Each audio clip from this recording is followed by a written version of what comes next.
Welcome to the Third Apron Podcast. I'm one of your hosts, Sam Quinn, and today is a holiday in the fake trader universe. It is December 15th, and if you know, you know. Today is the day that most free agents from the 2025 offseason can now be traded. That is 77 players, I believe. I did the math last week, around 17% of active NBA roster spots. There are a couple of holdouts, players who will be available on January 15th, players who have 6-month trade restrictions that will lift within the next month or so. But most of all NBA players are now available to be traded, and those who aren't will soon be. So that means that all of these rumors that we've been talking about for the last, couple months can finally potentially start coming to fruition. So Yossi, our plan for today to kind of kick off trade season in style is to do a bit of a draft where we will pick players that we believe will be traded at some point between now and the deadline. The idea here is going to be who can pick more players out of the 10 selections we each get who will be traded. There will be a bit of a twist, though. We have decided to institute categories for this draft. So the categories are as follows. Number one, an all-star. Our definition of all-star is somebody who has made an all-star game in the last 3 years. The 3 years gets a little bit dicey. 2023 has some not great picks, at least relative to now, but that's what we decided. Number That's what the two, NBA constitutes as an all-star, so why not? yeah, so sure. Number two, the expiring contract tier, very self-explanatory. If somebody has an expiring contract, they are eligible. Number three, this one was the most nebulous. I called it the collateral damage tier. Basically, where you know how when like somebody requests a trade, there are several other players in the trade who might not otherwise have been dealt, but got sucked into that universe because of that. So basically, if somebody else gets traded, they're getting sucked into that. We can explain as we make these picks, like what constitutes collateral damage. There might be, it's kind of nebulous. So just roll with this. We're going to figure this out as we go. I've got a different type of criteria for that, but okay. Yeah, we'll see. It's a work Number in progress. four, the rookie contract tier, again, very self-explanatory.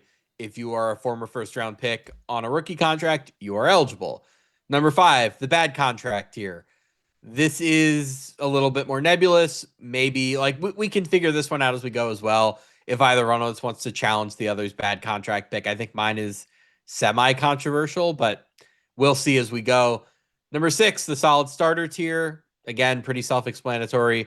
Number seven, has been traded within the past year tier. So anybody who has been traded since December 15th of 2024 is eligible to be taken in this group. Number eight, the surprise player tier. Again, this one is going to require a little bit of, room on either of our parts just to kind of like maybe somebody's come up on this podcast, somebody who we think might be traded. But what we're generally going to say is somebody who hasn't been actively featured in the rumor mill.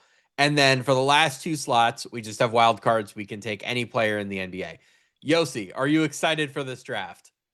Yeah, I'm pretty excited. The only thing is, I would imagine you have the advantage. This is your, you created the categories. I'm sure you put a little bit more thought into it. So if I end up winning this, I'll be really proud of myself. Well, we don't have stakes is the problem. Like it's not like the NBA Cup where the winner gets $1 million or 500,000 or whatever, and the loser gets I don't even know what the cash prizes are at this point anymore. We need to come up with a prize, and really we need to come up with a sponsor. Like, can Outback Steakhouse sponsor this podcast and like give the winner a ribeye or something? Like we need some stakes, literal and figurative. Look, if you want steak, I'll make you a steak. Winner makes a steak. All right, deal. I'm not a good chef, so you should hope that I win, so you do the cooking. Or it's a steak dinner if we we'll bet a steak dinner. Again. All right. Next time we see each other in person, the loser buys the winner a steak dinner. All right. Without further ado, I think we should do this as a snake draft. Would you like to pick first or second and third? I agree with the snake draft. I guess I don't have any coin. I think we should definitely do a coin flip though. Do you have anything we could flip? Hang on, I have a cup of coins behind me. All right. For those any Avatar: The Last Airbender fans, hot leaf juice. It was a gift from a friend. Anyway, I haven't seen it yet, but it's on my list. You haven't seen Avatar? What have you been doing? Go I quit watch this podcast and go watch it. All right, heads or tails? heads. Almost dropped it. It is tails. Not that All you right. can really see a coin on. You're just gonna have to trust me. I All will right. pick first, and I will be starting with my bad contract, All and right. I will be taking Jonathan Kaminga. Will you dispute the fact that he has a bad contract, considering he is now getting DNPCD'd and he's making $22.5 million with another year on his deal? Uh, I don't. It is technically a bad contract. Is it? I like to consider more a bad contract a player who has multiple years left on the contract. Kaminga Uh, does have multiple years. Is this yeah, year or next year? it's a team option. That's he can. So Oh, I he's forgot essentially an about the team expiring. option. Well, you know So what? Okay, I'll take Kaminga, but I'll do it as a wild card. Is that fair?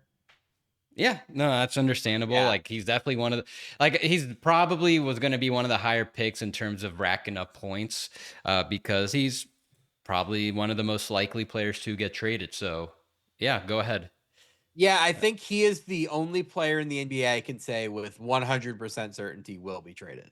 There is no universe. Actually, there's another player, but I don't want to name him. Anyway, there's no universe in which the Warriors keep him. I think that relationship has gotten so toxic.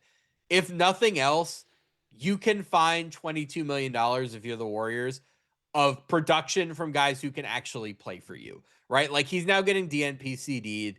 He's behind like Guy Santos in the rotation. Steve Kerr is openly giving quotes that are like, oh, he's going to be good, whether it's for us or someone else. Like he's actively talking about this. I think the question now is what sort of value Jonathan Kaminga actually has as a trade piece. We're hearing like the Kings and the Suns are ostensibly still interested. The issue here is I think they're less interested and their organizations have gone in different directions where the Kings are now moving towards a tank. So they're probably not going to be willing to give up like a good first round pick. In the offseason, it was a lottery protected pick. I think there's been reporting now that any first round pick for Kaminga is off the table. And Phoenix has gone the other way and is actually like winning and doing pretty well. I don't know why they would like give up Dylan Brooks for Jonathan Kaminga at this point. So is he worth anything more than just matching salary on an expiring deal? I think he's definitely neutral value at worst. I don't anticipate him being a negative value where the Warriors have to do multiple first. And at the same time, I do think Jonathan Kaminga will probably do a lot better elsewhere. So now I think most teams want to treat him as neutral. So you get a extra first round pick or two from the Warriors, depending what you're giving up. And if Kaminga works out, okay, that's an added bonus. But I anticipate that if and when he's traded, whether it's the Suns, Kings, Pelicans, Bulls, that team will probably extract some first round value because if he's going to the Bulls, I guess the Warriors want to get Kobe White back. If he's going to the Pelicans, they're probably going to get Trey Murphy back, and they're going to need multiple draft picks included along with Kaminga. Yeah, I think if Golden State has its way, Kaminga is not getting traded for stuff back that is worth Kaminga. Kaminga is getting traded as part of something bigger, where he is not the best player in the deal. You listed a few players who could be involved, but like ultimately it just seems like he's going to be a stepping stone to whatever move the Warriors think they need to make in order to contend this year. I'll tell you though, like the deeper and deeper we get into the season with them at 500, and the more I watch them and the more like I don't know if lifeless is the word, but they just don't strike me as a team that's one player away from contention. Or if you were to pull off the like all of your picks, Kaminga, Pajemski, whatever matching salary to get Giannis, like I don't know if they're deep enough to like really do anything. This is the first time I think at any point in the Steph era that I just look at the Warriors and I say like, yeah, they might be done. I might just hold on to my picks and ride this out. And like, you did enough of a favor for Steph and Draymond by getting Jimmy last year that you maybe don't have to force the issue again. I'd still trade Kaminga because I think having that in your locker room is problematic, but Yeah, I am just increasingly out on the Warriors. Like, are you optimistic at all that there is a trade out there that can make them competitive? My instinct every year is no, but like last year, I didn't think that trading for Jimmy Butler was going to be enough to salvage their year. And lo and behold, they win like their most of their remaining 20 25 games. So I 23 and think 8 it, with Jimmy last year. so I think it's definitely possible that there could be something out there. There are a couple other issues on the Warriors that it's not solely Kaminga related. Horford just might be done. So I would Yeah, also he's a anticipate. pumpkin. Yeah. Yeah, maybe he comes up in this. I don't. I'm undecided, but that has not worked out. So big man, like the Warriors essentially have Curry, Butler, Draymond, like three starters. You can put in pen. These guys are going to be the starters and closers. Everyone else is just a revolving door. Like you can say the best other guard so far has been Brandon Pajemski, but that's still makes like Kerr's already he was going with Pajemski and Moody as the starters for most of the year. Now they're not starting anymore. We'll see how long this Pat Spencer run can last. So I think they ideally do want to get a definitive answer at guard, but what about center? Jake Fisher was reporting that if Miles Turner is available, maybe that's where they want to allocate the Kaminga money for in that type of trade. So I think they're just doing filling one of those answers can definitely improve things. I wouldn't anticipate them having the type of turnaround they did last year. Um, but again, and maybe they are a legitimate suitor for one of the bigger all stars, AD, Giannis. So there's a lot of different ways that this can happen. This can work if they do make a big swing like that. Okay, I feel a little more optimistic that they can maybe climb their way up to being a top four-ish seed. But even last year, they were so behind that all that run did was get them into the play-in mix. Yeah. So To be fair, they though, I got do they got think work ahead that of them. they would have beaten Minnesota, I think, if Curry hadn't gotten hurt. Like they would have made the Western Finals. Like I think that trade was totally justified last year. They got unlucky. Now that happens. You have to factor that in. But I think the trade did sufficiently improve them. They just got unlucky from there. Kaminga first pick. You're up with the number 2 pick. Who you taking? I'm debating if I want because you went with Kaminga, who's like the safest pick. I'm debating if I should go safe, uh, or uh, or if I should start going for one of the more challenging categories. But I'll go a little safe right now. I want to get some points on the board. I'm just debating what category this should be. Um, Well, we could figure it I out. I suppose that this is has to be a wild card, so I'll stick in that category. I'm gonna go with Jose Alvarado. Maybe by the time this episode comes out, he'll have already been traded. Uh, Ian Begley reported the Knicks have interested in him, and there is a lot of speculation going on online on Twitter that maybe something's done. Today's December 13th as of the recording, so technically the trade framework, whether the Knicks will probably have to send players who can't be trade eligible until December 15th. So I'm buying the smoke. I think anyways, even if that doesn't happen, I think it's pretty clear that he's going to get traded. The Pelicans clearly don't value him that much. James Borrego, for his credit, is playing him a lot more than Willie Green did. Situationally, he'll play a lot more minutes at times than Fears. But Jordan Poole's there as well. DeJounte Murray's going to come back. They've got some other guards going on, like Trey Alexander, Bryce McGowens, who could also play as a combo guard. So I would imagine this is kind of one of those things where maybe Jose just and his representation want a favor to get out of there. And if the Pelicans can extract a lot of second round picks worth of value, which I think should be out there, especially with his small salary, that's the other thing. There's going to be a pretty strong market for players like him, Keon Ellis, players, guards that can help a contender and are easily attainable because of that small salary. So, yeah, I am gonna go with him. So far I feel like between him and Kaminga, I suppose Jose is kind of the more impactful player right now. So I feel like I'm in the lead for now. I got into when Jose Alvarado extended, I got into a Twitter argument when I said that Jose Alvarado was more impactful and was a better player than Patrick Williams because Jose Alvarado extended for 9 million and Patrick Williams extended for 90 million. Like Patrick Williams literally guaranteed himself 10 times as much money. And I was like, yeah, Jose Alvarado's just better. And you know what? Lo and behold, I think I've been proven right on that one. So the framework of a Knicks trade, do you think Yabusele would be the matching salary? That seems to be where things are pointing to. I forgot who reported. I want to say maybe Stefan Bondi about just with it just now, like on the court, it's clearly not working out, and it's possible there could be a separation in the future. I would imagine that's the trade.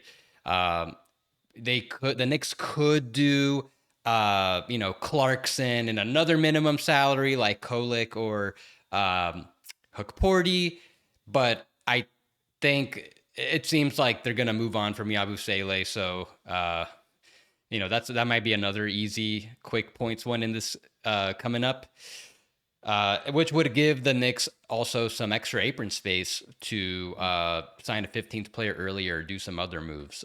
So I would imagine that's probably the framework. And then how many second round picks has to be included? Maybe, I'm guessing 3 at least. Well, they have that premium. They have the Wizards second round pick, which is going to be number 1 or number 2 in the second round. So that's 2 second round picks there.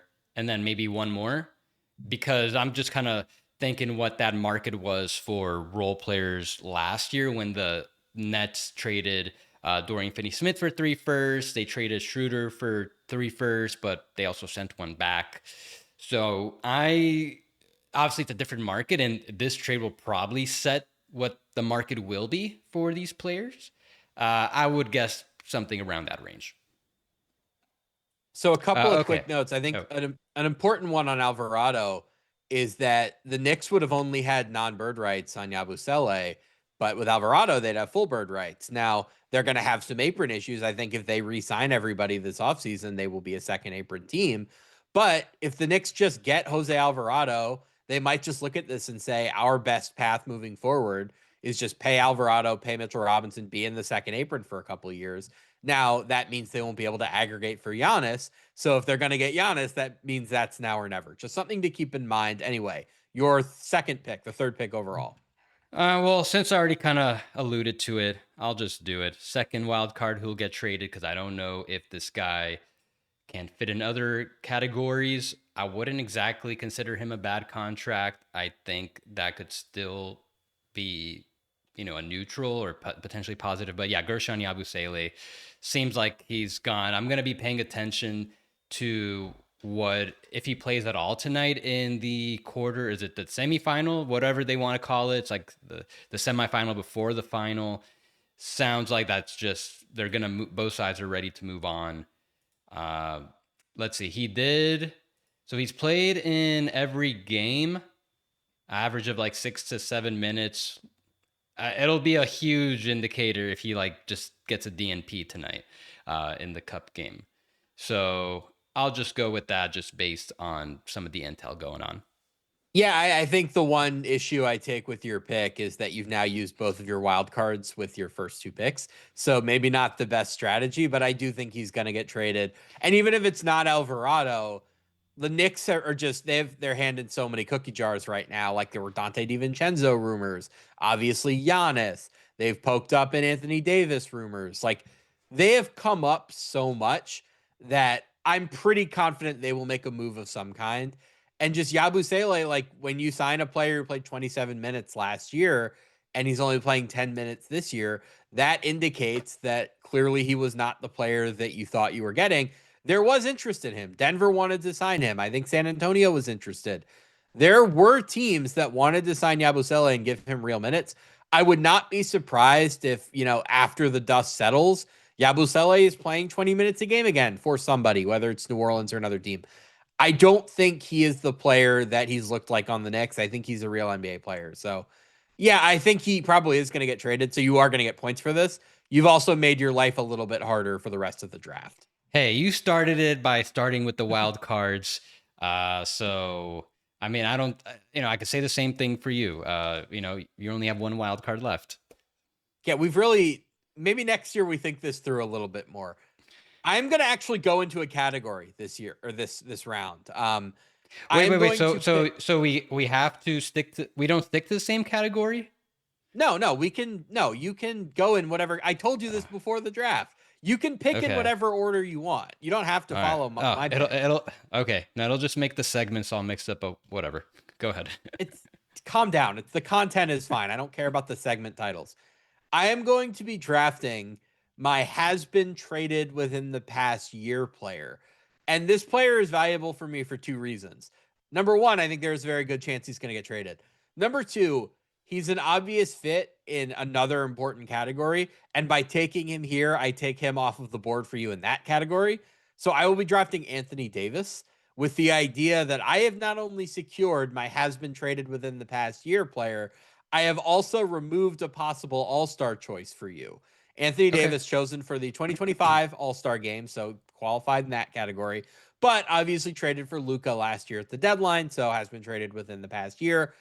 I think Dallas fans have gotten a little bit, big for their britches with this recent success, and they're going, "We don't need to trade Anthony Davis. We're going to get Kyrie back, and we're going to be a threat." No, what's going to happen is you're going to be the 9 or the 10 because you've dug yourself this huge hole by starting the year 2-11 or whatever it was. So you're going to be 9 or 10, and maybe you get Kyrie back, and wow, you make it to the playoffs. Good work. You've done it through the play-in. But then you're the number 8 seed and you're going to get waxed by Oklahoma City, just like everybody is.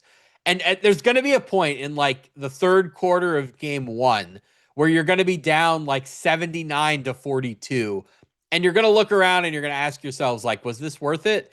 No, of course not. I think Mark Cuban is going to be the adult in the room. I think he's going to preach that being good with Anthony Davis and Kyrie for another year or two is not going to be a worthwhile endeavor. You have to focus on the Cooper Flag timeline. They're going to trade him. I think the fact that he's starting to play a little bit better and the team is playing better, that is going to open up a decent enough trade return that they will move AD. Do you doubt that at this point? Do you think they might hold on to him? I had him pretty high as far as an all-star I'd consider as likely to get traded. You mentioned a little bit of the sunk cost. Yeah, I don't think the new front office really cares about that. They don't have that investment. That was just Nico's investment. He felt that this was going to be a huge addition, and if there was pressure and he was still around, I think he would care a lot more about maximizing the value. They're not going to get enough value. Like no matter what the return is for AD, it's going to have made the entire Luka return look very disappointing. So they're, I think the other thing to consider, they could potentially get less later if they could look at AD's contract plus his extension situation as an issue where, you know what, we're only going to lose more value the longer we take as he gets older, as the contract goes up. It's probably better to move on earlier than later. Also, little tax motivated. They are about 16, 17 million above the tax. We talked about this issue, and it's going to be tough for them to get below it in one trade. Like, I doubt there's going to be, like, let's say they trade Daniel Gafford. I find it unlikely they'll be able to just get off his salary completely in a trade, and that would get them pretty close. I think it's going to take multiple trades and trading AD and taking back maybe $10 million less and then doing some subsequent trades later will get them under the tax. I imagine that's going to be very important for ownership that they get under the tax. So yeah, no, I think there's a very good chance AD gets traded now with all those factors in mind. So yeah, it's a pretty good choice. Yeah, I think getting under the tax this year, we've talked about the importance for Boston, for a few other teams. Thankfully for Dallas, since they're built around somebody on a 4-year rookie deal, they don't have to be as motivated to get under the tax this year because the repeater probably isn't going to be an issue. You'll be able to get under in the next 2 years and reset your clock. I think it's more a matter of, do you want to pay the tax for a team that's not realistically in the championship picture? And if the answer is no, like it is for most teams, then you're probably going to look to get out of it. And the easiest way to get out of the tax is to trade a star, because that's when you have the most leverage to convince somebody to take money on. If you just trade Daniel Gafford, you're going to have to take money back. And if you say, well, we're only going to trade Daniel Gafford in a trade that sheds $8 million for us, that really limits the pool of possible teams you can trade with. I mean, off the top of my head, there are only a handful of teams that even like have trade exceptions that big. So yeah, I do think getting out of the tax is going to be important. I do think for the most part, this is just a like, it's time. This is the direction of the organization. We need to focus on getting Cooper Flagg his running mate. For my next pick, there are a couple areas I could go. What I'm going to do is I'm going to try to kneecap you in the all-star category, and I'm going to take my all-star. I'm going to take 2023 all-star selection, Zion Williamson, who I think has Wow. been very definitively played out of New Orleans by Derek Queen. There is no more, oh, we could build around Zion. It's like, Zion who? Derek Queen is the offensive big man of the future in New Orleans. Will somebody trade for him thinking that we're going to build around Zion now and like we're going to be the team that fixes him? Maybe not. We've talked about the possibility of a team with 2026 cap space trading for Zion with the idea that they will waive him and then re-sign him at a more palatable number. But I could also just see a team trading for him as a non-guaranteed contract, trying to save a bunch of money, maybe giving the Pelicans a good young player, giving the Pelicans a draft pick, whatever. I think that this is time. He is going to get traded in this cycle. And I also just love the idea that I have taken the two likeliest all stars off of the board for you. So good luck picking Yeah. somebody who's likelier to stay put. No, you sniped me on this. Good. Those are the two guys I had like as my two options for All Star who'll get traded. I thought I'd get one of them. Yeah, Zion. I think there's going to be teams that number one trade for him as a contract. He's got that non-guaranteed contract. We've been over this like 5 other times on this podcast, so I think there's going to be a team giving up some positive value with some bad salary, so they can get his contract in with the idea of waiving him and figuring it out later if he plays really well that they consider just keeping him. Okay, that's great. But I think there's a very good possibility that the team could bring him back on a more market value deal because he's not a max contract player. I think he's something a little sub max now. So yeah, and then it just over in New Orleans. It's been over since last year. I remember it was like a year ago around this time when there was the first big reporting on Zion and how the Pelicans organization is just getting tired of his, I guess, lack of commitment to his body and the game and all the added injuries. And it's, yeah, I think it's been like exactly a year, like around this time when those reports started coming out, and he's remained. And I would anticipate, especially now with the Pelicans doing this badly and they have his replacement in line, that they are going to be willing to take pennies on the dollar for him. So, nope, good pick there. Anything else before we move on? Yeah, I just, the Pelicans do have the advantage of having the non-guaranteed contract where this doesn't help me for draft purposes, but they don't have to trade him. They can just waive him at the end of the year. One way or another, he's going to be off the Pelicans. I don't know what the mechanism is going to be. That era is over. Derek Queen has just supplanted him. But I do think somebody will give them some form of positive value for that contract. So yeah, I think that's pretty self-explanatory. We've talked about Zion a lot on this episode. Do you have any like actual fits that you like basketball wise? Like maybe it's a cap space team. Is there anybody you would want to throw out? Well, I talked about the Bucks last week. I think it was when we did some trading the untradeable contracts, and that one was mainly where I could see the Bucks taking in Zion as one of like the bigger salaries in a Giannis trade, and just getting like the mini Giannis and trying to trying to like make something of their short term trying to compete now with all those draft picks out. I think they're going to try to be somewhat competitive starting next year. That's a team that really jumps out. All the other ones are, for me, waive and potentially bring back. And most of these teams, I don't see him being a starter. Like the Bucks is the one team that if he goes there as part of a Giannis trade, he's gonna have the ball a lot. He's gonna be one of the first options. He's gonna start and close most likely every game. But if he were to get traded to a team like Portland or even the Lakers, I don't I don't think it's a lock that he's going to start and close on those teams. I think a lot of this theory I have in mind is that he would be a super six man who could start and close occasionally. I just feel like right now that's all I feel comfortable that as far as a role giving him right now until he can really be unless he really becomes consistent, plays every night, steps up defensively. So it's just a very confounding situation. I don't know what what team he can really fit on with the type of role he's going to command. Yeah, Other than the Bucks. I spent like 3 minutes the other day wondering, could Boston do Simons and Hauser and like one other contract and just like surround him with all of that shooting and put him in a good organization? It's just not financially feasible. And like that's the case for a lot of the interesting teams. Golden State, it's not financially feasible. Like you go through the teams where you would want him to go and like that would put him in a good infrastructure, just not at 40 million. That he would have to do that as a free agent this offseason. So yeah, I think hopefully at some point in the next year or so, Zion will find himself on a team that can use him properly. It's going to be a rough go until then. So those are my two picks. Yossi, your third pick. You are now on the clock. So I will then, I'll probably just skip All Star for now since you already took All Star. So I suppose I'm going to go with expiring, who will get traded. And there's a lot of good candidates here. There's a lot of different guys that I'm interested in.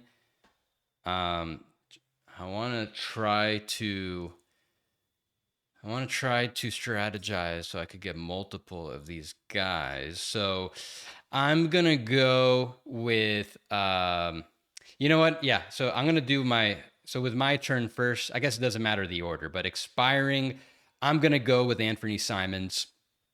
I would consider him a player who's very likely to get traded. Like more than 55% chance he gets traded. The Celtics, as good as they are, I think they're going to still try to get under the luxury tax this year and try to stay under it next year. I've made this point many times. They would reset their repeater clock so then they could spend as much money as they want between 2027 and 2030 to really maximize their window around Jason Tatum, Jaylen Brown in the second half of their careers.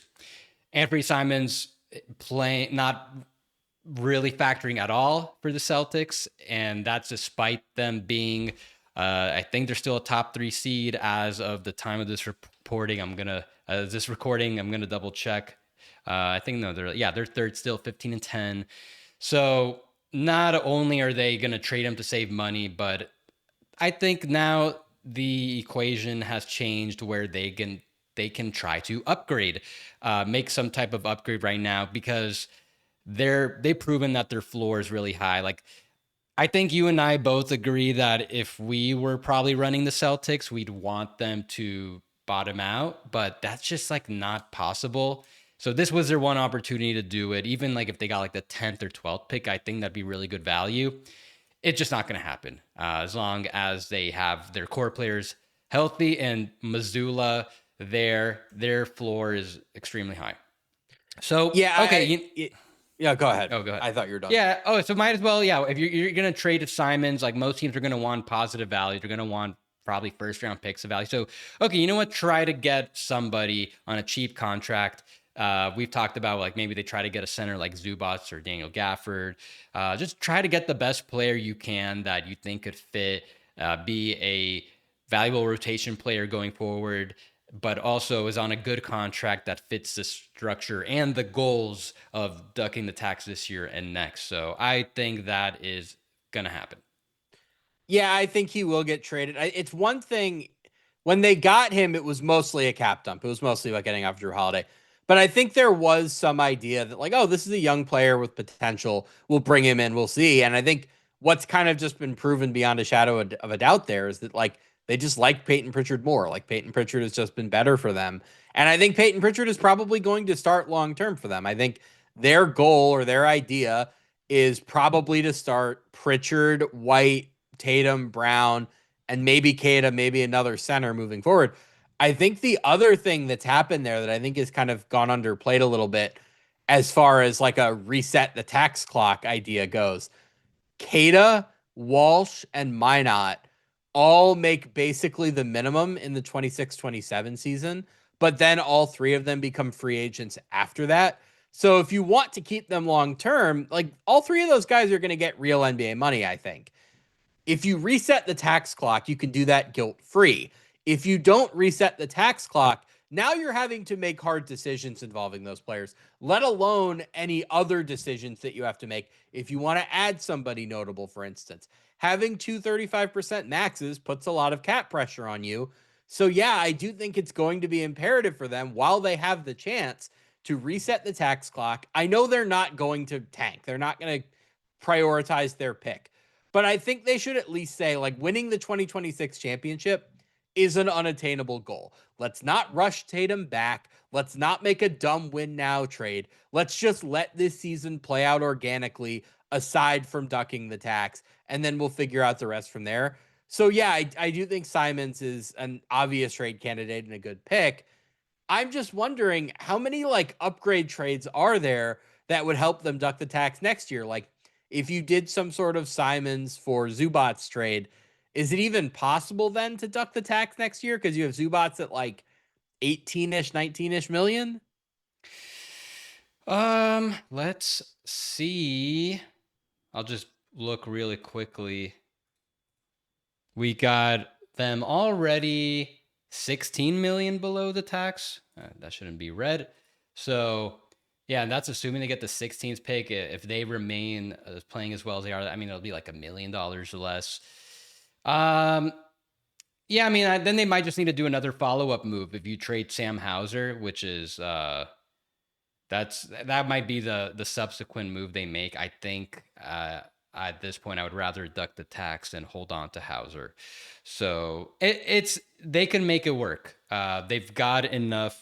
I think between keeping Kata, Minot, Walsh, get a couple more good minimum signings. If you're going to bring in a guy making 18 to 20 million dollars who can contribute this year and next, they can still fulfill all these goals. So you're still running back the team for the most part. You just have one more addition. Maybe you could turn Sam Hauser into like a good player on a rookie contract that can contribute, and then that's the team for these next 2 years. And then after that, maybe you get aggressive, do something. But they do have that Kristaps Porzingis trade exception. That will be kind of an opportunistic thing, but if where they ideally would want to use a big part of it this offseason because it's going to expire like the first week of free agency in 2026, that might be one of their better ways to get an all-star or a really good starter. But if they're already doing that with like a hypothetical Zubac move, for example, then I guess you don't need that trade exception anymore. So it's just something to keep in mind as far as that. Okay, so then, yeah, still my pick. So I am going to go with solid starter who will get traded. And this is a guy that I considered also for expiring technically, and that is going to be Benedict Mathurin. I think now with the Pacers season going as it is, there's a lot less pressure for them to make this trade, but I do think they're going to have to start thinking about next year, and Mathurin's still going to have his contract demands in a bigger role. He's played a lot better. And he's shooting the ball pretty damn well from three. So I think the Pacers, they've got some other needs, pressing needs still. If he's going to command something like, in the 20 million plus range, I think that's reasonable. But even for the Pacers, that doesn't exactly fit what they have working for them. Because, like, I don't know, we can talk about this. I'll pull them up right now. I Especially already now that did, yeah. Like they're gonna have a high pick too. That's the other thing. Now they could fit the number one priority is getting a big man. They could figure that out by maybe, if they again wanted to get like Daniel Gafford. Jake Fisher reported that they're interested in him. Okay, you can just swap Toppin for Gafford, and then you still have a lot of money for Matherin. But it starts to get kind of tight, and based on the way the Pacers have recently operated, as in like the way they did free agency for Turner, I just don't think they're going to. Uh, I don't know if they want to play this game again, even though, yes, Matherin is restricted. I don't know. I think it's kind of 50-50 at this point because it seems like they could make it fit. But with that draft pick also coming in, and also I think that Matherin just probably doesn't want to be there. I think he probably feels that he's more deserving of a bigger role elsewhere. I think I'm just gonna go with him, and we haven't heard about him on the trade market much. I think we'll start to hear about him a little bit. So I'll take him there. He just seems like a guy that's been over for a while, and with the lack of extension, yeah, the Turner situation could help him there, but I just don't think he wants to. I just don't think he wants to remain in Indiana coming off the bench Well, you know what's so once they're fully interesting about healthy. this is that it almost feels to me like this is kind of the sliding doors alternate universe for Jonathan Kuminga, where like, what if Kuminga had had a year in like year 3 or 4 where Curry was hurt and Draymond was in and out of the lineup and they didn't trade for Butler, and it's like, yeah, it's your team now. Let's see what you can do. We're kind of seeing that with Mathurin, and like he's played well. I think he's going to get a good contract this offseason, one way or another, but it just doesn't really fit into Indiana's salary structure. I would be looking at Matherin as the chip that you use to get your center, whoever that is, whether it's Zubats or Gafford or whatever. If I were the Pacers, my preference would be to hold on to my future first round picks. And the reason I say that is because quietly Pascal Siakam is like older than you think. He's in his 30s already. I think he's 32. He'll be 33 by next year's postseason. I think you can double check me on that. I would be preparing if I were Indiana to trade for another all-star within the next like 2 years. So I would like to have my pick powder dry in that front. So I don't want to be like giving up a first round pick 3 years from now to get my center when that could give me Stepien issues. I would rather try to trade Matherin for that guy when I don't plan to re-sign him anyway. Or I'd like to set myself up to like use the full mid-level this offseason to sign somebody. Whatever it is, I would just look at Matherin Yeah. out, center in as the big offseason trade deadline mechanic for them to get ready for next season. So Yeah. you're right. He hasn't really been in rumors, but I do think we've talked about him a fair bit. There is a solid chance that he gets traded. I think that's a good pick. Do you think he's played well enough this year to raise his value to maybe getting like a decent or at least like a crappy first round pick? Because if so, I think that definitely increases the odds of getting the Pacers motivated to do something with him now. I think it's just so tricky to trade a pick right before you have to pay somebody because then you feel like it's a double whammy. I think it's likelier that he gets traded for a player with that valuation. Like I don't think you're trading him, you're not getting that in the liquid value, but you might trade him for a Gafford, and Yeah. Gafford is probably worth like a decent low first round pick. So I think the Yep. valuation there isn't crazy. It's just it's easier to trade that for a player than it is for Yeah. a pick. And that's a great point. If you're the Pacers, I think I'd rather trade Matherin for my next big man than trade a future pick. Like I anticipate that they're going to remain good. This what happened this year with Halliburton's injury and Miles Turner leaving, that was just like an anomaly of so many different variables happening at once. Not even like no one could have predicted all this happening and resulting in this gap year. So still, I would try to keep my powder dry in case, like you say, maybe there is another big all-star trade they could do later involving Siakam or, mainly him because he's their other really big salary. All right, you are next. What category are you going to go to? I'm going to go to my collateral damage tier. I think there is a pretty easy number one player here, and I'm glad that I'm getting him. Kyle Kuzma. I think this could go in any number of directions. The obvious one is that Giannis gets traded, and because the money math doesn't quite work out with the players that they're getting back, Kyle Kuzma has to go to the new team. We've talked about a Knicks trade with Kyle Kuzma. We've talked about the Heat possibly taking back Kyle Kuzma. But then there's the other end of the equation where the Bucks say, like, we'd never trade Giannis. How dare you insinuate that we do that? Where we're going to actually try to go win now. And as collateral damage of the Bucks desperately trying to keep Giannis, they trade Kyle Kuzma in a win now move, like with a pick, and get somebody back. So, like, one way or another, I do think Kyle Kuzma is going to get traded at this deadline. I don't quite know what it's going to be for, but I do think he is going to be collateral damage of this entire Giannis saga. Do you think that's fair? You think he's an obvious collateral damage candidate? If Giannis is trading, I think he's probably he'll need to be included as part of the trade. Because they're gonna have a much harder time trading him as just by himself. I've came up with that Jeremy Grant trade, which I still think makes sense, even if they trade Giannis.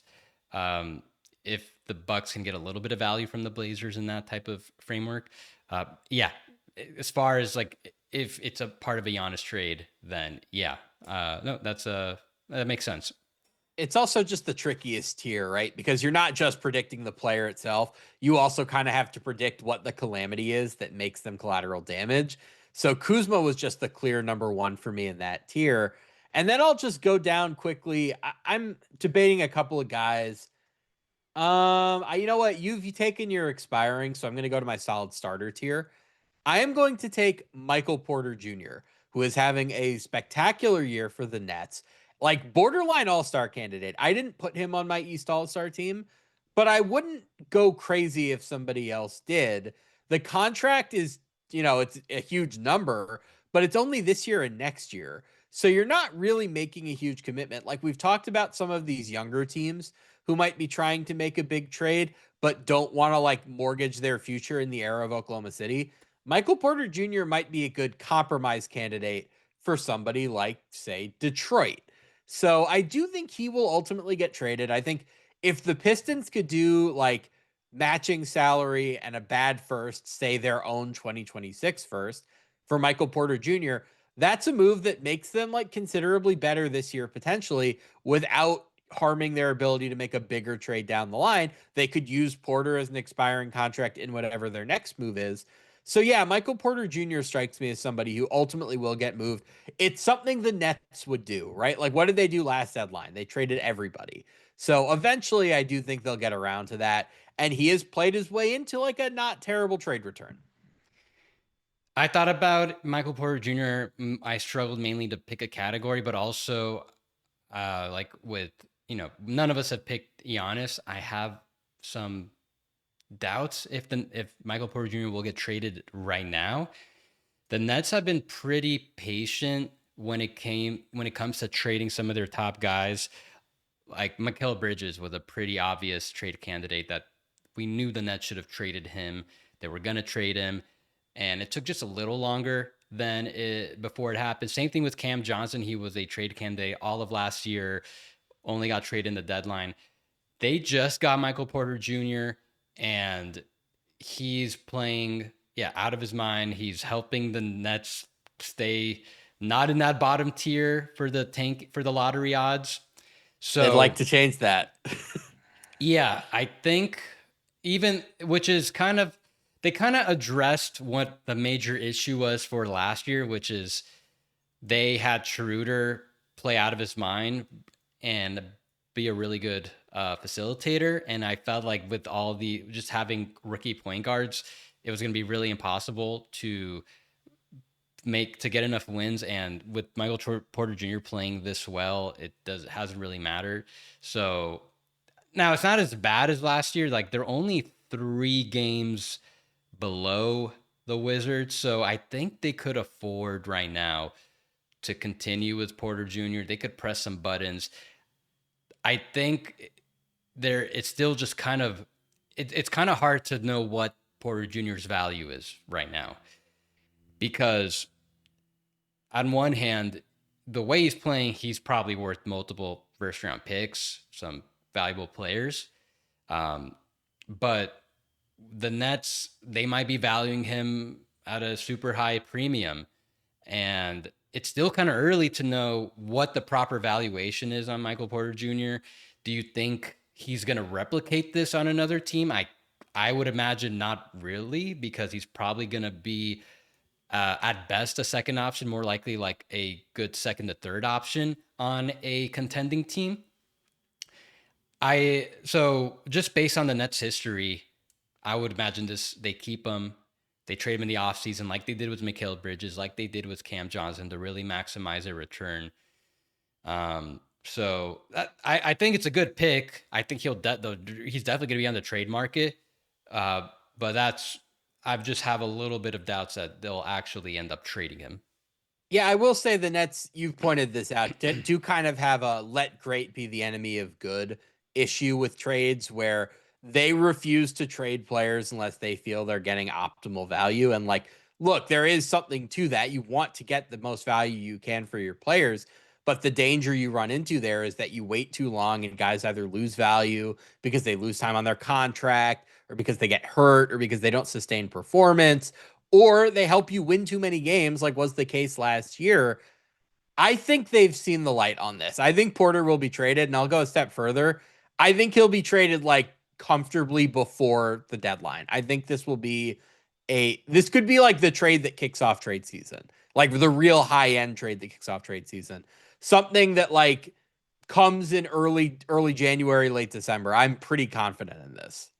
Okay, we will see. Very differing opinions on this one. So, all right then. So I am next. I've got the turn. So I'm gonna go with my all star because you still have a wild card left. So I'll just pick Giannis. I don't feel great about it because I ultimately the Bucks just don't have to do anything right now. I think Giannis has not handled this trade request as smoothly as he should. It seems like he just kind of, I don't know, flip flopping is the right word, but back in the offseason in May, when it first got reported that he might be thinking about going elsewhere, didn't exactly make, it doesn't seem like he made a direct trade request. All he said is, I just want to be a Knick. And then when no trade happens, he's committed to the Bucks for the year. Now he doesn't feel as strongly about that. We've yet to see teams open up. It's going to be very hard for the Bucks to, in 2 months, first wait for Giannis to actually make a trade request, scour the market anyway, see what's out there for him, drum up a bidding war so they can get enough value and then ultimately trade him. They're still very much in like ground zero of that process. And I have some doubts. I would say it's like a little less than like a 50% chance. Now he can really push things forward if he explicitly makes a trade request. If he opens up his suit, the teams he's interested in going to, but then also picks teams that have cap space. Like if he tells the Bucks that he's interested in one of the LA teams or the Nets, and that he'll probably leave and free agency sign with one of those teams, then if you're the Bucks, you're kind of in a tight spot, and you're gonna want to move them sooner than later.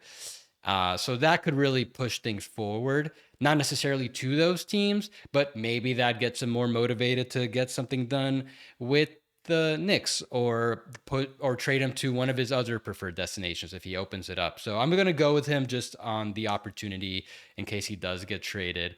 Kind of like aligns with your Kuzma pick. Like it's just solely if it's mostly hinges on Giannis getting traded. I just can't let you take him with the other wild card. So I'll be yeah. honest, I was not going to pick him at any point. I thought about I didn't have him in my all-star tier. Like I thought I don't want to sit here and say I don't think Giannis is going to get traded. We have a long way to go until the deadline. I ultimately just feel like the Bucks are so hesitant that it's not going to happen until Giannis explicitly tells them it needs to happen. And the way Giannis has acted since May just indicates to me that he so badly doesn't want to be the bad guy that I don't think he's going to come to them on like February 2nd and be like, you have to trade me in the next 72 hours. I have started to believe that this is going to drag into the offseason. And I don't know if that's a good thing or a bad thing for the Bucks. It makes the mechanics of a trade much easier. Teams have more financial flexibility, they have access to more draft capital. But at that point, Giannis only has 1 year left on his contract, and he basically has full control over where he gets traded. He could just flat out tell anybody, like, I am only signing with the Lakers, or I'm only like trade me to the Knicks, or I will not re-sign with anybody else. And by the way, if it gets to the offseason, I wonder if Giannis would realize, hey, I'm trying to win a championship here. This is not just about getting to another team. I have a purpose in getting to another team. And if that's the case, why don't I just wait 1 more year, become a free agent, and go to the Lakers without making them give anything up? Like, why wouldn't I go to the Lakers and play with Luka and Austin Reeves? Or like play with Luka and then we'll trade Austin Reeves for all of our role players or something. I don't know what I think is the best scenario for the Bucks, but as we've discussed, the Bucks aren't rational actors here. They're so committed to making this work when it's clear to all of us that it won't, that I think they will hold off and not act in their own best interest so long as Giannis doesn't force the issue.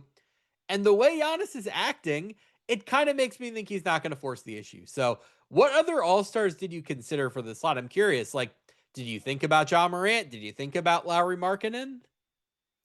Yeah, but my number one and two in no particular order was AD and Zion. I really felt that I was going to get one of them for that. And then, so then I think between everyone else we mentioned, I think Giannis is the next likeliest, especially the names you just mentioned. He's making somewhat of a push. Time will tell to see how much he might. He's saying, not him, but Shams is saying that, if the skid continues, then there's going to be, maybe it will become like a full trade request. It might actually become an actual trade request. So I know it's mostly a lot of, we haven't seen a lot of action. We're not even seeing enough words. So I think I think there will be some truth to what Giannis wants. And I think, or what he's implying he wants. And I feel like, yeah, the Bucks now, they're gonna slide without him. If I had to guess, I do think he'll make a explicit trade request, but that doesn't exactly mean that it will translate to a trade ahead of the trade deadline. All right, so then next, I think I'm gonna do rookie who will get traded. Now we're getting to the point where I don't think there's gonna be as much competitiveness as far as trying to maximize our picks. I think all these picks are going to be a little more variable. So for rookie who I think will get traded, I'm going to go with Kaman Malawach. Well, I wait, think, it's not rookie, it's rookie contract. You can pick anybody on a rookie contract. rookie contract will get traded. Yeah. Oh, I'm okay. not I making you misunderstood. trade away a rookie. I'm not a monster.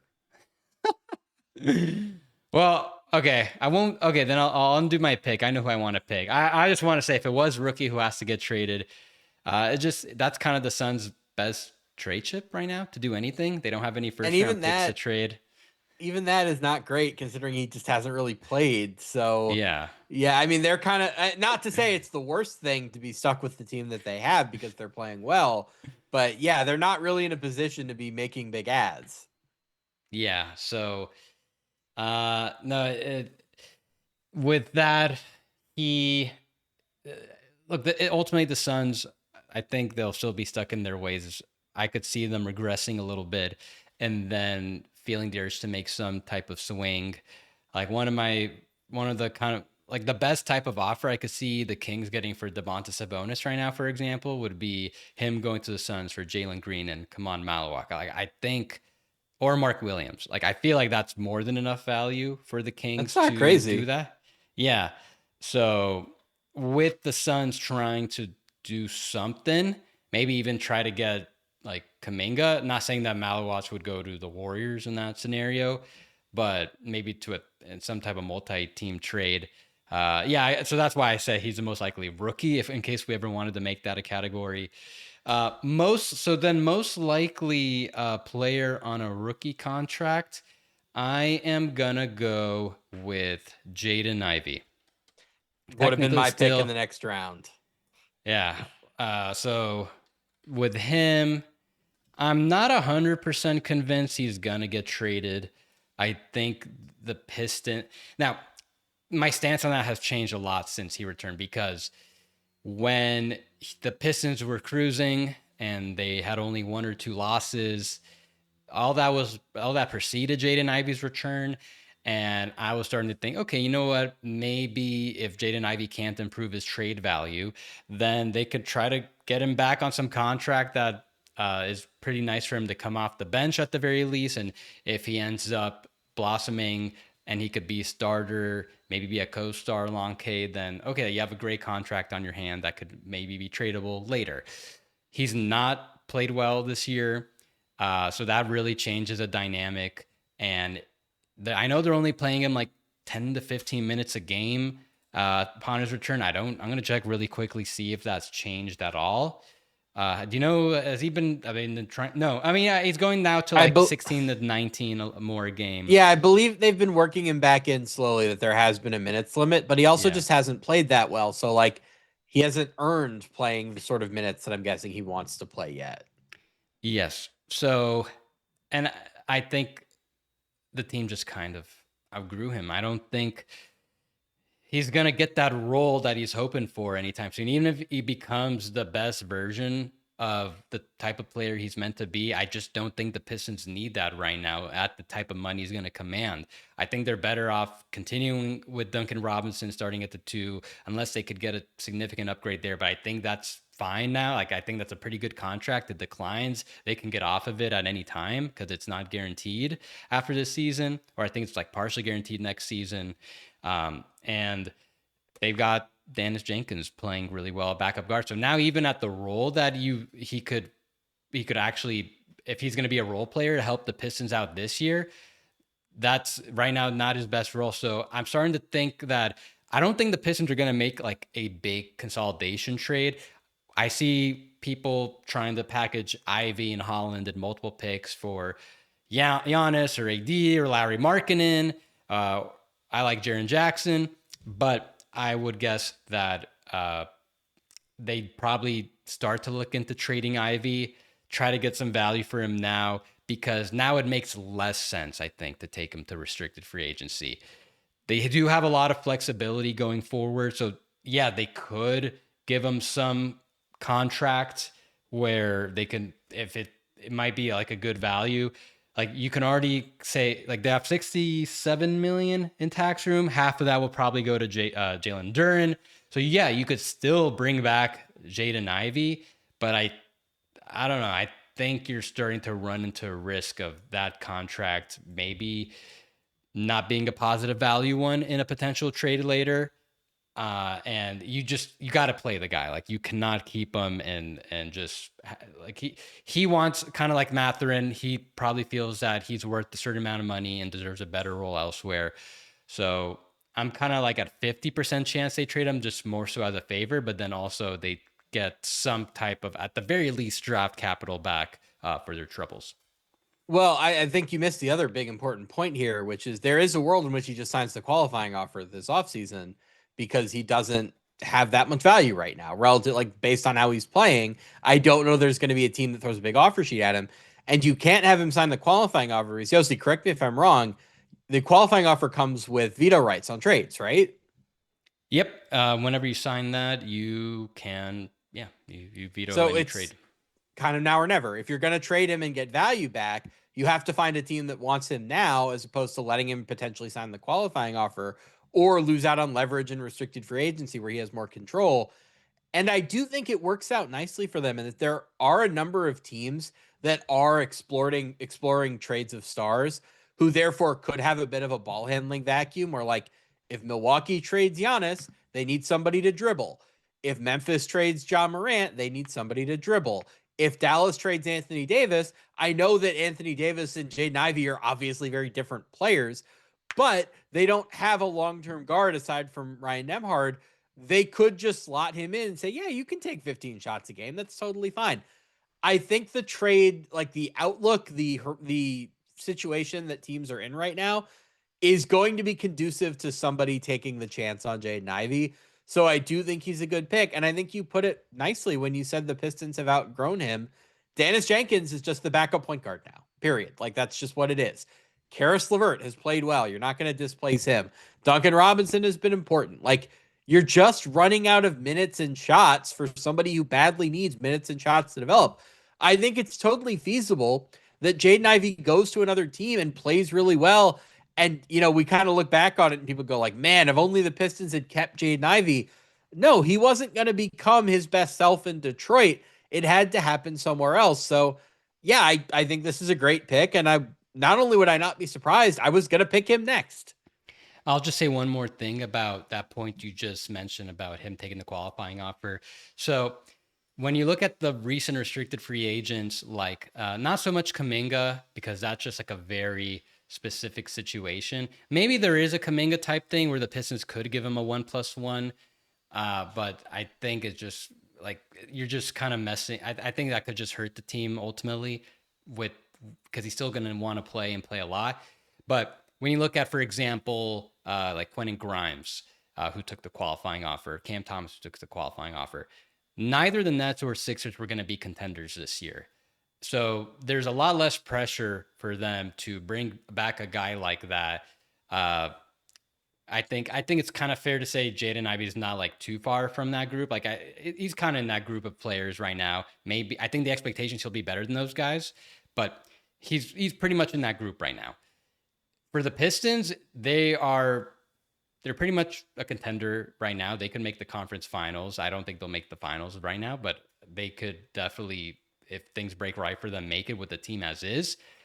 I think it's a little too delicate to risk having him take the qualifying offer, or even bring him back on some 1+1. So I would try to move him sooner than later. Yeah, I think we're in agreement. It makes a lot of sense. For my next two picks, they're from the same team, so I'll just say them both at the same time. My rookie contract will be Rob Dillingham, and my expiring contract will be Mike Conley. I think they will be traded together. Minnesota has been linked to everyone, whether it's Ja Morant, whether it's like lower tier starting caliber point guards. I'd love it if they could make a run at Kobe White. I just don't know that they have enough. They have been linked to so many different players, and Tim Conley now has such a track record of pulling rabbits out of hats and making surprising trades. I would just be stunned if this team, which just flatly is not good enough to win the West, stands pat. I don't know what it is they do. I don't know if they go for a star. I don't know if they go backwards. Like, I saw a rumor that the Knicks were interested in Dante DiVincenzo, and my thought was like, what do the Knicks have that the Wolves would even want? Like, why is that a rumor? Like, Yeah. I don't know what Minnesota's going to do. Apparently the Wizards pick is like, yeah, I guess you want the 32nd pick for Dante DiVincenzo. Okay, great. I feel this is one of the teams that I have less of a feel for than any going into the deadline.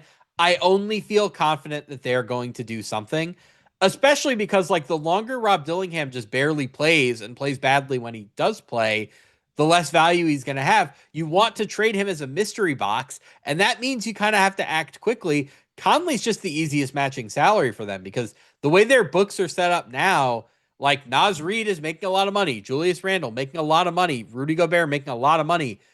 Those guys are just fundamentally harder to trade unless you're going for like a star. I think Conley, no matter what they do, can fit into that trade. So they're just an easy combination for me. I I'm glad that I could pick them together. Cards on the table. Another combination that I considered was Ivy and Tobias Harris for that reason, as like kind of a package deal where I thought the Pistons might make a big trade. Minnesota is likelier to make a trade of some sort. If the Pistons were to trade Tobias Harris, it would have to be something pretty substantial coming back. Hint, hint, I mentioned Michael Porter Jr. I did pick him. I think that's a possibility. But Minnesota, I don't know what the trade is. I think it's going to be something. So here's where I guess our definitions of collateral damage differ because I was going to pick Rob Dillingham as my collateral damage. It just seemed like the Wolves were going to do something involving one of their. This is if they do something with one of their highest paid players, like whether it's Naz Reid or even Dante DiVincenzo. Not like a top 5 highest paid players, but in case they want to do something big, it feels like Rob Dillingham was just going to be thrown in there to help with the value. If there's a team out there that just wants to take a flyer on him, okay. But you took him. I was gonna try to take him somehow. So instead, I'm gonna do some. It's not really a pairing, but both these players are on the same team. Surprise, we haven't talked Kings at all. So really doesn't matter the order. But recently traded player to be traded, I'm gonna go with Dennis Schroeder. Who better a choice? I think it's like not even a question in terms of like one of the most expected players to get traded. Why not the guy who was traded 3 times in the past 12 He's been on months? 9 teams in the last 5 years, or is it 8 teams in the last four? It's something. It was He's Boston, averaging. Houston. Let's see if we can do this off the top of our head. Boston, Houston, Lakers, Raptors, Nets, Warriors, Pistons, Kings. 8 teams in the last 4 years. And the big thing is that he played on 3 different teams last year, and for he divided the year by a third. Like played 23 games for the Nets, 24 games for the Warriors, 28 games for the Pistons.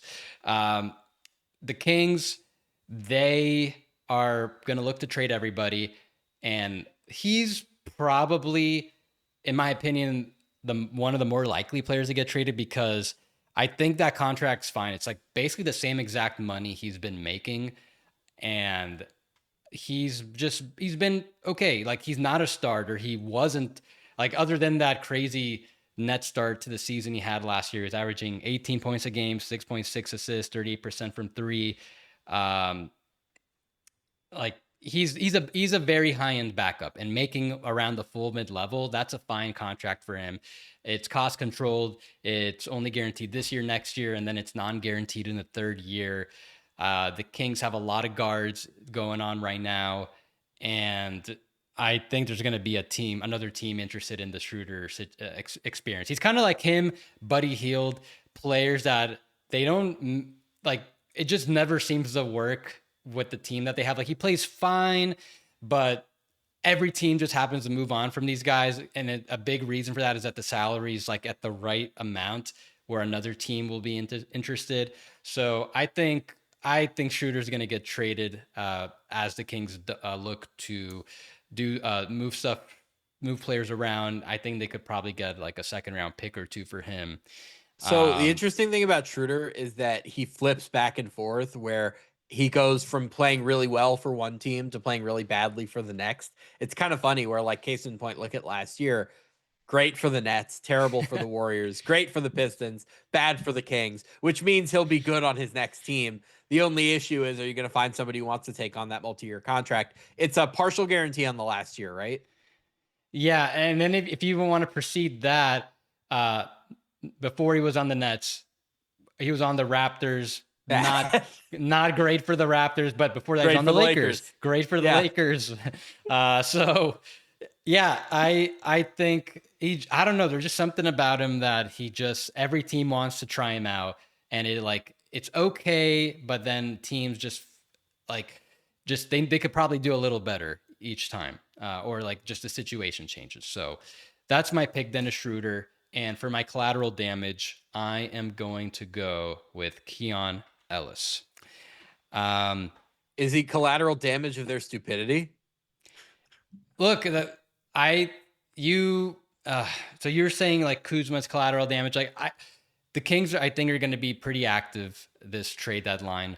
I don't know how many trades they're going to make. I don't think they're going to trade everybody, but I think if the over-under is like 2.5 trades, I think, like 2 to 3 trades, I think that's what they end up doing. So there's just so much variability in what the trades could look like, who can go out, in which case, whether Keon Ellis is collateral damage in terms of being attached to a Zach LaVine or DeMar DeRozan, or just a collateral damage to the entire teardown that might be coming. I think, you can tell me if you agree with that definition. I think it's better than what I'll would let have it argued through. for Yeah, Rob Dillingham. It feels like he's just going to be collateral damage. So, like, the Kings should keep him, I think. Like, you got Nee Clifford, you got Keegan Murray, nobody else.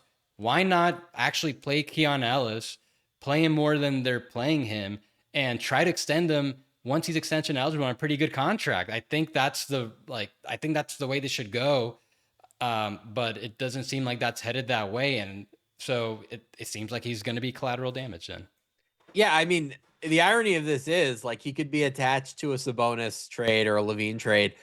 We'd rather have Keon Ellis than anybody else on that team, right? Like we think he's the most valuable player that's going to get traded from that team, but they just don't think that because, well, they're the Kings and they don't know what they're doing. Like I think we're pretty much in agreement that Keon Ellis is going to do really well on his next team. And the moment they kind of screwed him over by not letting him go to be restricted free agent last offseason, that's kind of when we knew it's like, oh, they don't know what they have here.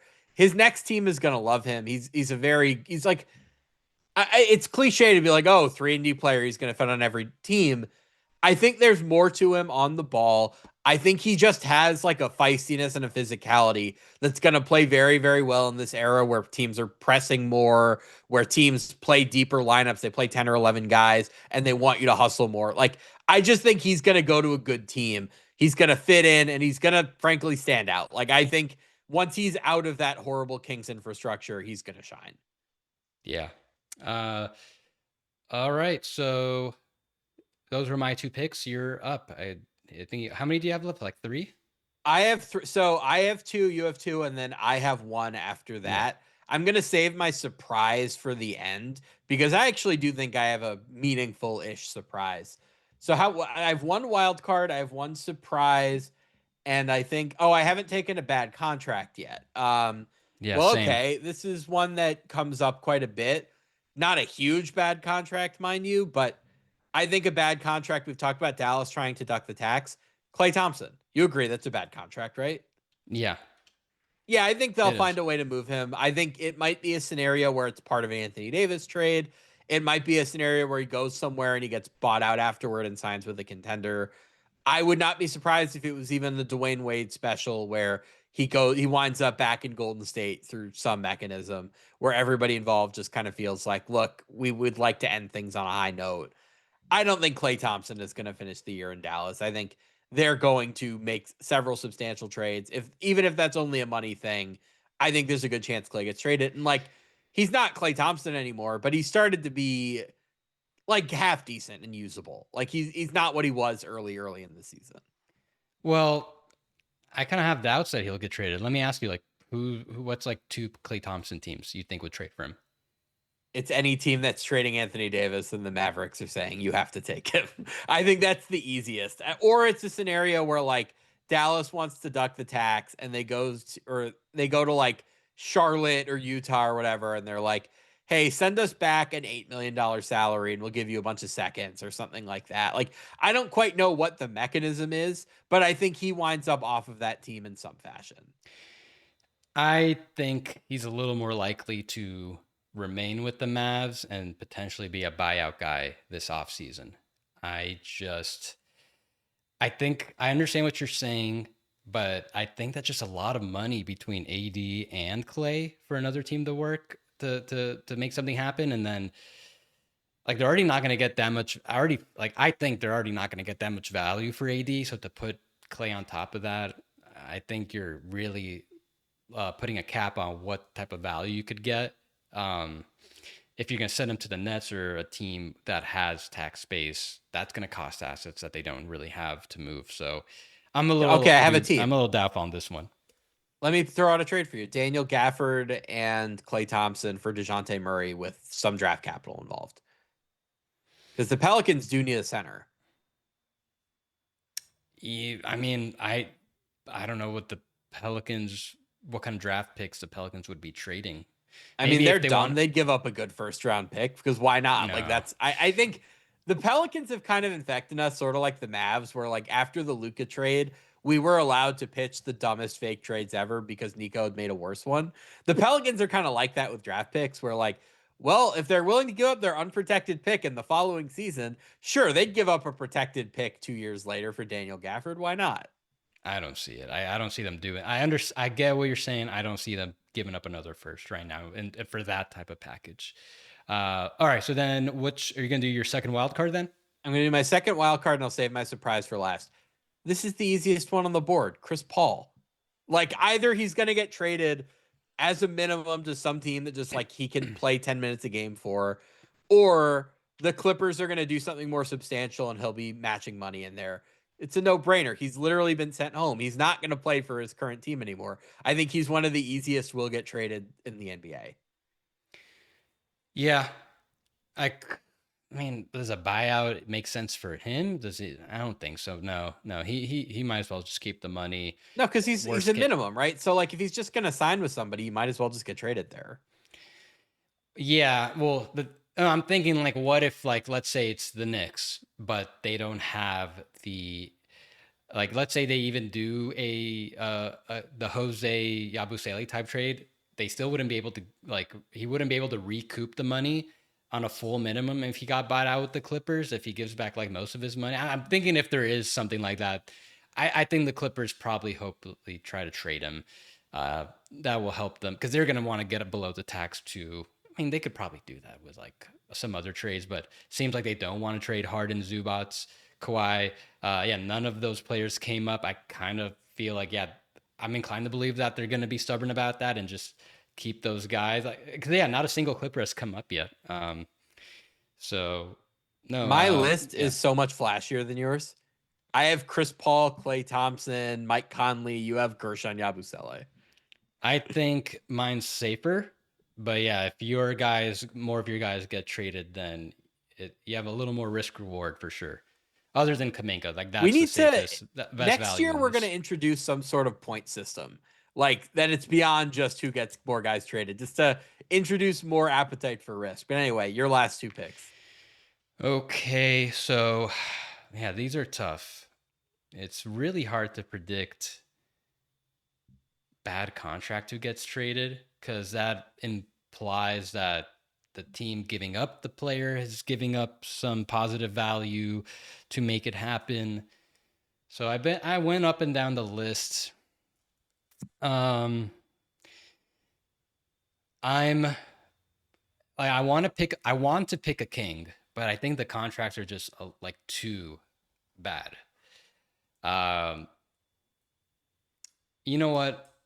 I'll just I don't think he's gonna get traded, but like I just don't feel good about this category with the options I'm looking at. I'll just go with Sabonis.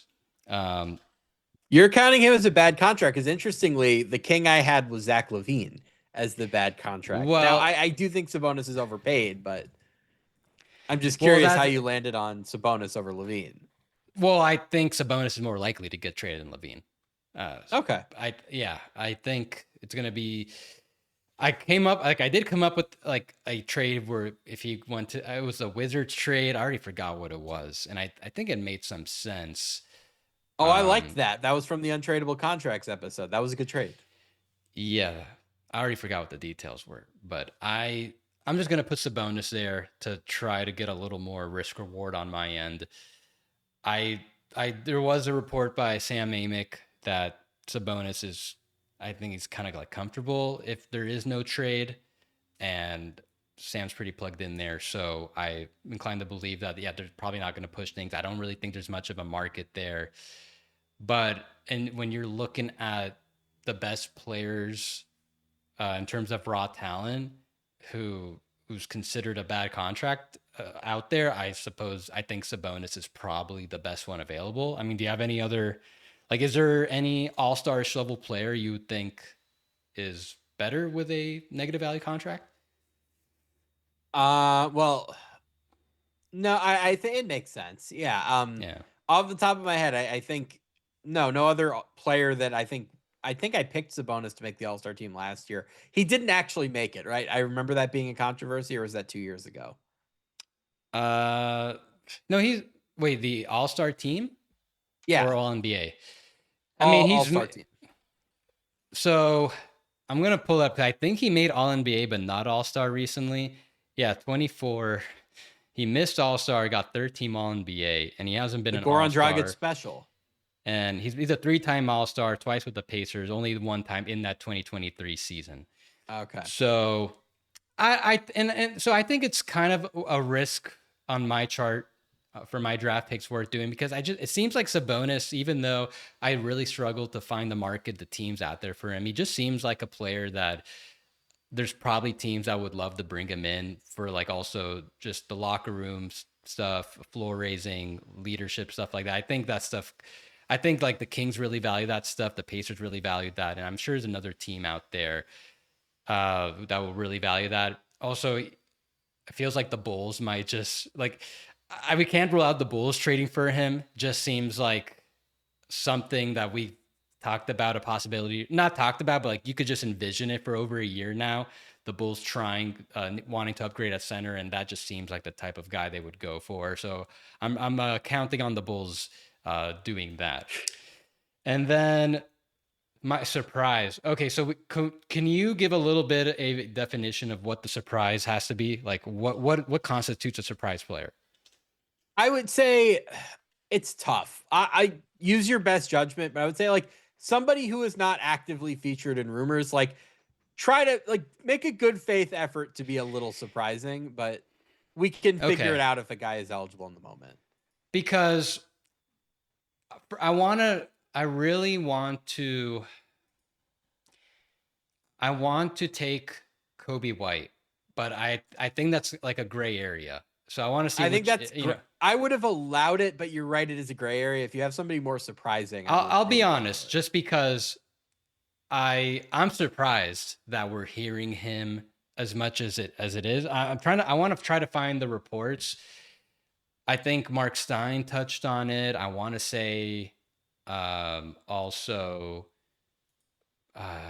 maybe Sam Amick. Like it sounds like his name has come up in like the recent days. Like this is like fresh. Oh, Casey Johnson. He said that the Wolves are they're interested in him.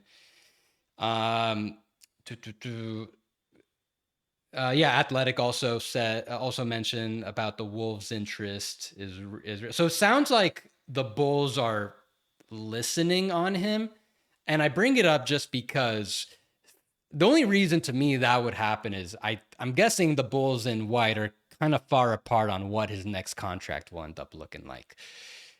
Because I I'm guessing he's going to try to push for like $30 million a year, something like that. I The market will figure not bear that out. I'm I'm just just gonna saying I think say, that's what but he's going yeah, to that's push what he for. wants. Yeah. But and at the same time, he's got that low cap holds, and the Bulls are going to have a ton of cap space next year, so they could still bring him back.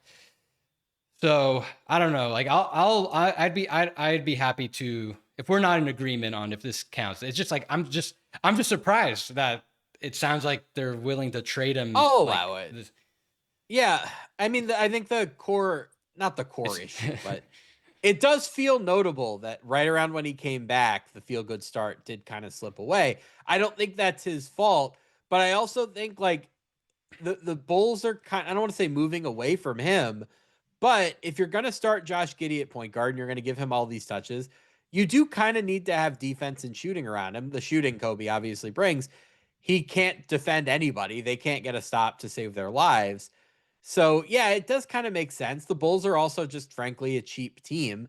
I understand why they maybe would be hesitant to pay him 25, 30 million a year.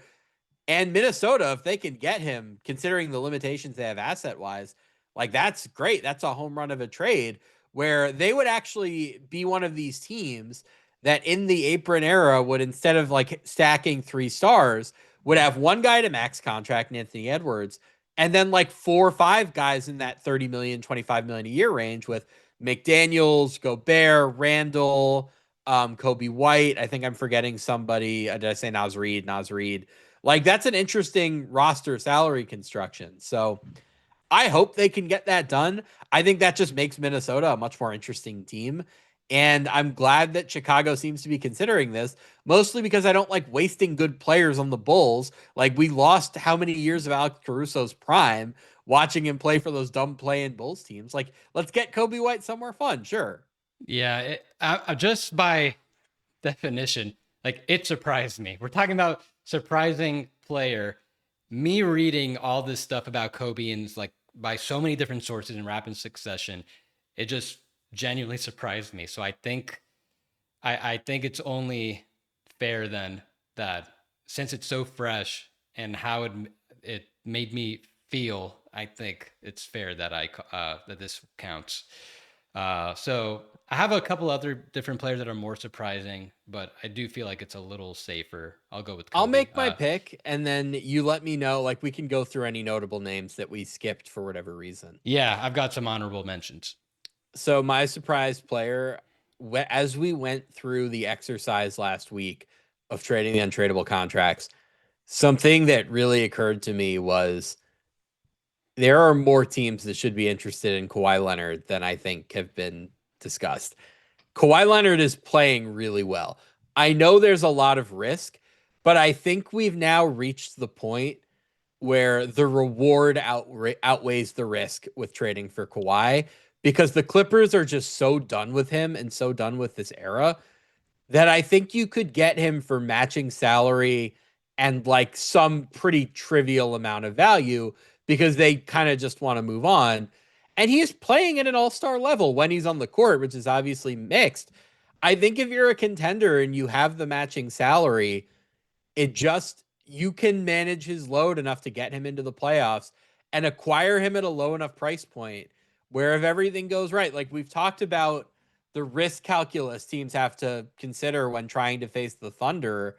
Nobody wants to give up 5 first-round picks in a world where that's not going to make you better than the Thunder.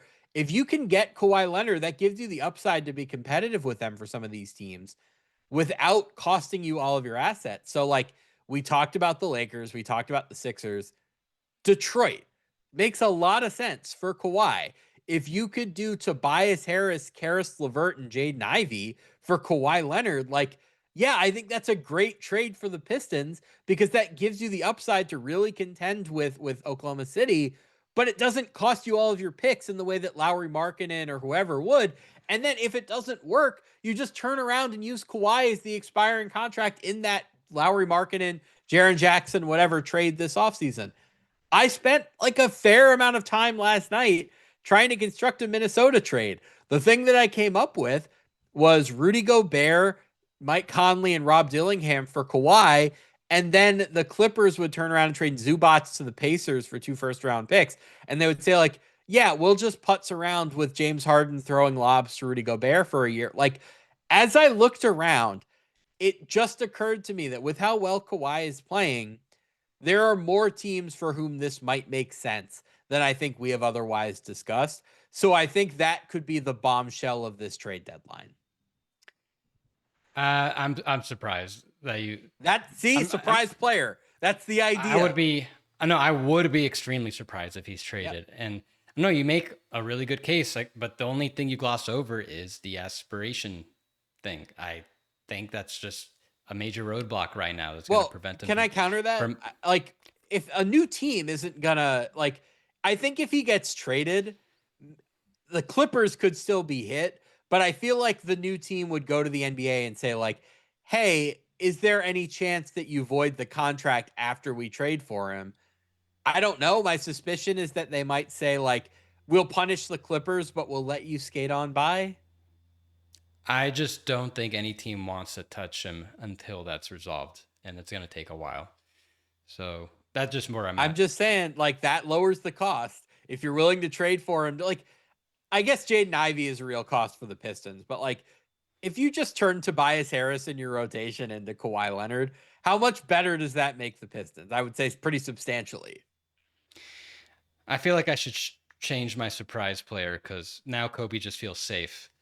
Undrafted free agent in the draft. I'm willing to take someone riskier, because I'll take Kobe White off the board. I'll change my pick just to try to match your energy.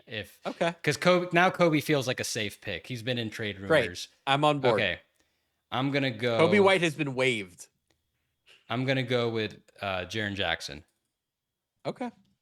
Not he's my. I was probably gonna take him, because with solid starter, I was also, so some honorable mentions for solid starter. I was considering, before I put in Mathurin, I was considering also Kobe there and Herb Jones. But I think just Mathurin's a lot safer. With surprise player Jaren, I think eventually his name will come up in trade rumors. The Grizzlies are going to tumble. I think they're going to tumble a bit now that Edie's out. Yeah, Ja's back. Lost to Utah last night.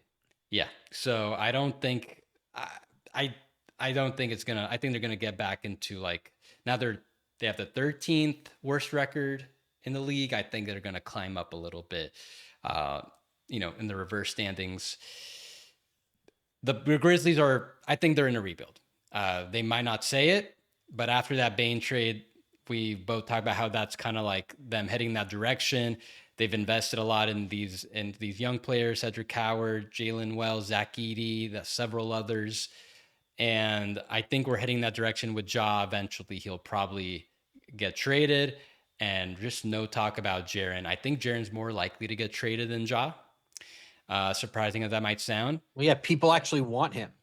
Yeah, people actually want him. I think the Grizzlies would get a lot of more value, and I think a lot more value now, while he is earning $35 million before it bumps up to $49 million next year. So I think once we get to like maybe late January, we might hear just something, just something like a very small inkling. It seems unlikely. Maybe one team was interested, and that's that.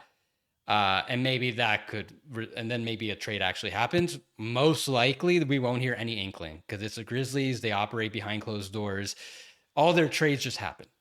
So I'm going to go with the team that actually does surprise trades. And I think that'd be a good pick if that ends up happening. So I think the one thing working against you is that he just hasn't played well this year. Like that's the scary thing. Exactly. He's very much so that adds to that surprise element. I think there's a little bit of Mikal Bridges here where the fit supersedes the player, where teams are so enamored of the idea of the great rim protecting big man who also shoots threes and can fit into any lineup that he probably gets more than his production indicates that he's worth. We both agreed. We thought they should have traded him after last season before the big renegotiation extension when he had the lower cap figure, when he could have netted a bunch. And there were a lot like the Warriors would have given up a haul for him. Other teams probably would have as well. That ship has probably sailed, but something we talk about a lot. It's like trade value is not a function of the average belief in a player around the league.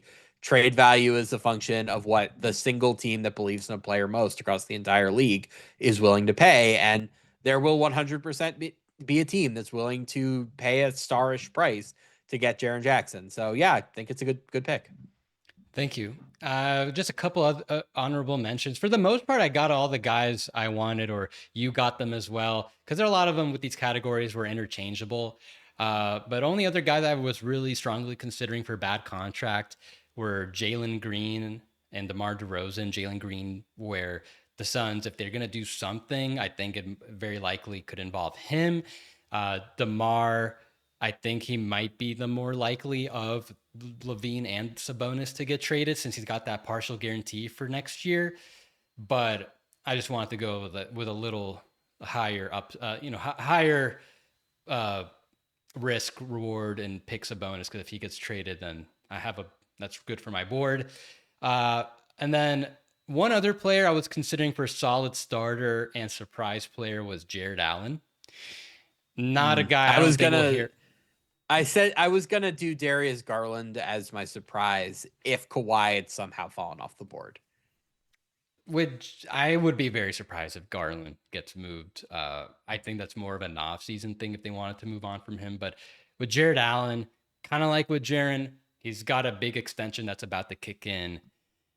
I don't think he could have maybe even been bad contract. He is having a down year. He's having the worst field goal percentage since his rookie season. And now with that contract, he's going to be going from 20 million to 28 million next year. We all thought he's going to be the stopgap option after they drafted Evan Mobley, until Evan Mobley is ready to be the full-time center.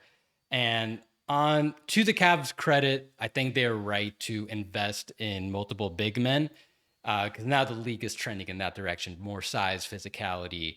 But to pay Evan Mobley the 30% max and then pay Jared Allen $30 million a year. So you're talking about like an average of $80, $90 million a year. for two centers that they're probably not going to close together in the deeper you go in the playoffs, if they even get deep in the playoffs. I think that's just too much money. They are what, like 14 and 11 right now, as of this recording, 15 and 11. Their net rating is very low, huge departure from last year. I'm not saying they're going to trade him to like save money because yeah, they have a huge tax bill, biggest payroll. They're over the second apron. They're not going to save a bunch of money. I think if they do want to save money, you just trade guys like Thomas Bryant, Larry Nance, just a little thing, a little bit to save. But with Jared Allen, I think that him at making $20 million is such a sweet spot. He's worth a little bit more probably going forward, but I think this extension they gave him is a little too rich. And if they can trade him now, while it's easier to trade him before the extension kicks in, and try to bring back maybe like a Daniel Gafford who's going to be making around $20 million a year, I just think that's the sweet spot of where they want that second big to be. So you could still play double bigs from time to time, but well, the salary's low enough where you don't have to feel like you have to go to that option. Um, so very interesting guy, I think. I don't know if we'll hear about his name in trade rumors because I've been thinking the Cavs would have potentially looked to trade him for years now and they haven't. But with that extension kicking in, I would keep an eye on him. Something is missing on that team, like something intangible that was there last year. And I know they've had a bunch of injuries, but like this is why I was going to bring up Darius Garland as a surprise. Like that team is $22 million above the second apron. And they're like, are they even a top six team in the East right now? I don't think they are. You watch them and there's just kind of a lifelessness that was like, it's so jarring when you remember last year when everything was like, one like quick drive, two quick passes, wide open three every single time down the court. I think that there's a good chance they do something. I don't know what it is, but Evan Mobley playing more center than ever this year. And frankly, it's just time, right? Like you drafted, like I think you said it best when you said it was kind of a stopgap. Have Jared Allen with him in the early years. Mobley is ready to be a center now. That's his best position. That's where you're going to get the most value out of him. In an ideal world, you trade Jared Allen to a team that wants to start him and you get starter value back. Could that be New Orleans? I've seen them rumored. Would the Lakers give up a pick plus expiring contracts? Like, I don't know what it is, but I think it's time. I think you're right. So we didn't end up drafting Jared Allen, but it's a shame because I think there's a good chance that he does wind up getting traded. Yeah, I think that would have been it's just a surprise right now. I don't think anyone's thinking about that, but and look, the Cavs could get better. I think they will get a little better. Garland just been really, really bad. But even when he like when they've had their guys, they just there is something visually that I can't put my finger on that just is not there. Yeah. I look, they're probably not going to be like they had like a 9 net rating last year. I doubt they're going to get close to that level of dominance. I just don't think they're like their net ratings like 3 right now. I think they're a little better than that. But we'll see how the next month plays because if they're not looking a little more like we expect them, then I think it's pretty safe to say that yeah, they're probably just like a second round exit at best. So yeah, that'll conclude it. I'm sure we'll post the results somewhere. Sam, you got anything coming up we should be on the lookout for? So this is running. We're publishing this on December 15th, presumably. On December 15th at cbssports.com.